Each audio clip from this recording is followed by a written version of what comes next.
ሩትዬ ልዕልቷ ጀግና እንግዲህ 300,000 ኬ ገብታለች። እንኳን ደስ አለን፣ እንኳን ደስ አላችሁ የኔ ልዕልት ማለት ነው። እንኳን ደስ አለሽ የኔ ጀግና፣ የኔ ብርቱ፣ የኔ አሸናፊ ማለት ነው።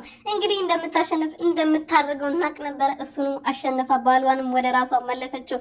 ልጇም 8 ወር ሞላው። የኔ ልዕልቶች ማለት ነው፣ የኔ ንጉሶች ስታምሩ፣ ፈጣሪ ከክፉ ነገር ይጠብቃችሁ። 300,000 ኬ ገብታለች። ኮንግራጁሌሽን። እንግዲህ የሩትዬቶች እሷ 300,000 ኬ ለማስገባት ያላደረጉት ነገር የለም። የኔ ጠንካሮች የሩትዬቶች ትለያላችሁ የምለው እኔ በምክንያት ነው። በጣም ትለያላችሁ። ጌታን እሷ 300,000 ኬ ለማስገባት ቲክቶክ ላይ ያቀራችሁ ላይቭ ላይ እንትን ቻሌንጅ እያሰሩ በጣም ብዙ ስለፉ አይቻለሁና ፈጣሪ ስልፋታችሁ ፍሬ ስላሳያችሁ እንኳን ደስ አላችሁ የኔ ጀግኖች ማለት ነው። እናንተ ትለያላችሁ። የእናንተ ፍቅር ይለያል።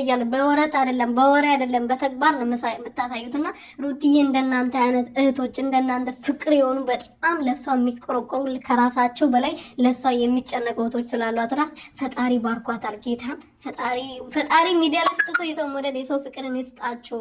አሚን አሚን። እና በጣም ደስ ብሎኛል። ጌታን እንኳን ደስ አለን፣ እንኳን ደስ አላችሁ።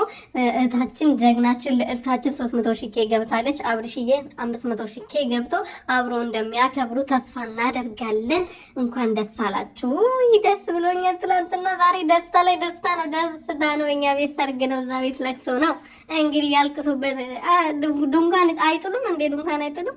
አይ ድንኳን የሚጥሉበት ምናምን ካጡ እኮ ያው መደራረስ ወጋችን አይደለ? እንድረስላችሁ ብዬ